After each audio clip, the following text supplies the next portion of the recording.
Families are continuing to flee the ongoing violence in the Iraqi city of Fallujah, pouring into Karbala. Iraqi forces have been battling militants trying to recapture the strategic cities of Fallujah and Ramadi, seized last week by an Al-Qaeda-linked group.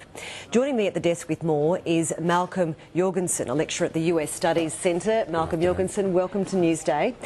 To what extent is the US withdrawal from Iraq to blame for what has been the bloodiest years since Obama took power? Well, there has been this accusation that's been made against Obama that was repeated in 2011 and now by people such as John McCain, that by removing all troops in Iraq, that this has contributed to the problems there. Now, there's no doubt that if troops remained there, it would have assisted in some ways, but it goes too far to say that that is the main cause of what's happening.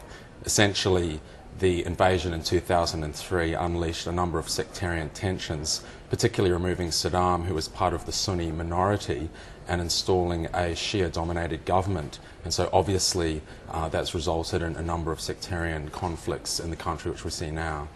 Given those tensions, was the withdrawal premature or was it overdue?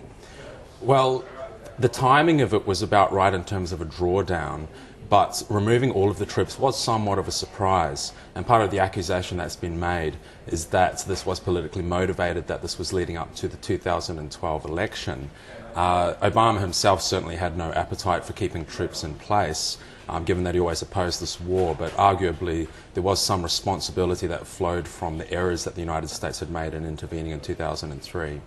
This is complicated territory for the US, isn't it, given it supports the Sunni insurgency in Syria but opposes it in Iraq? Well, yes, they're in this fraught position where they've given some supports to the Sunni insurgency in Syria, so on the Syrian side of the border, but then on the other side of the border in Iraq, they're opposing that by giving assistance to the government in Iraq. And at the same time, the real problem here are the Al-Qaeda affiliated groups who are fluidly moving between the two borders and see them as part of the same broader conflict, as part of a broader regional strategy for establishing an Islamic state. Iraq has asked America for military hardware and the US has said it will provide drone technology and long-range missiles. Will it go beyond that, do you think? It seems highly unlikely at this stage. There have been quite clear statements made by the United States government. Secretary John Kerry has said that this is Iraq's war.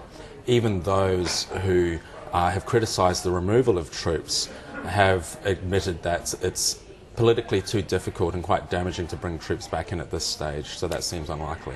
Some argue that Iraq is already in a state of civil war. We had a guest on this program this week, Armin Seicelt, who argued that a professor who argued that Iraq is more dangerous now than it was under Saddam Hussein. What do you think will be the legacy for the US of being involved in this conflict?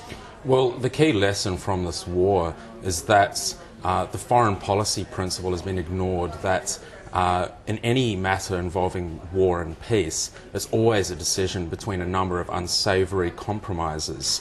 The worst strategy, however, is to try and attempt an outcome that overcomes any of those necessary compromises. The effect of this has been essentially to cede control over which of those outcomes is going to be seen in Iraq. And so the legacy really has been the absolute fracturing of power within the country, so now that every group who has any interest in a particular outcome in Iraq is now getting engaged at this point, trying to influence the outcome, and that's a conflict which may have no end for a very long time.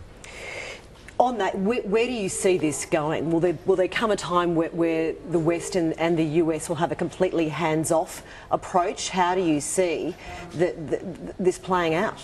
Well, in the short term, it seems likely that the Iraqi government will be able to gain control over parts of Anbar province where this violence is happening.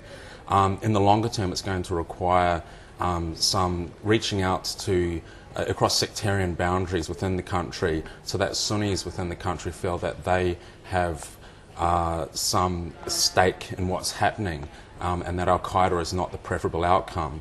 But this is a generational problem that we're going to see, and really those countries who are engaged in the invasion are going to largely be left on the sidelines watching the outcomes of what was largely a misconceived and badly executed invasion. Malcolm Jorgensen, thank you so much for your time here on Newsday from the US Studies Centre. Thank you.